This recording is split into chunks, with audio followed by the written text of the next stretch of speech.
ഇറാനിൽ US ആക്രമണത്തിന്റെ സാധ്യതകൾ നിലനിൽക്കെ സമാധാന ശ്രമങ്ങൾ സജീവമാക്കി സൗദി അറേബ്യ. US വിദേശകാര്യ സെക്രട്ടറി ഉൾപ്പെടെ ഉന്നതരുമായി സൗദി പ്രതിരോധ മന്ത്രിയുടെ മേൽനോട്ടത്തിലുള്ള സംഘവും ഇസ്രായേൽ വിദേശകാര്യമന്ത്രിയും ചർച്ച നടത്തിയിട്ടുണ്ട്. സൗദി വ്യോമാതിർത്തികളും ഭൂപ്രദേശങ്ങളും ഇറാനെതിരായ ആക്രമണത്തിന് അനുവദിക്കില്ലെന്ന് സൗദി കിരീടാവകാശി ഇറാൻ പ്രസിഡന്റിന് ഉറപ്പു നൽകിയിരുന്നു. യുദ്ധഭീതി തുടരുന്നതിനിടെയാണ് സൗദി അറേബ്യ സജീവമായി പ്രശ്നപരിഹാരത്തിന് ശ്രമിക്കുന്നത്.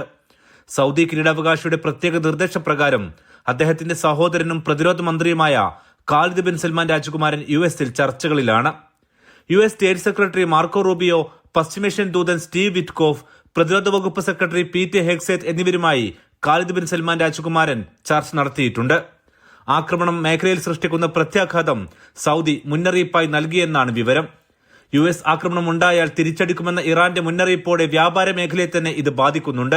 എണ്ണവില തുടരെ ഇടിയുന്നത് ഗൾഫ് വിപണിയുടെ നട്ടെല്ലിനെ തന്നെ ബാധിക്കും. ആക്രമണം നടന്നാൽ പ്രത്യാക്രമണവും പ്രതിസന്ധിയുമായി ഈ ഇടിവ് തുടരുകയും ചെയ്യും.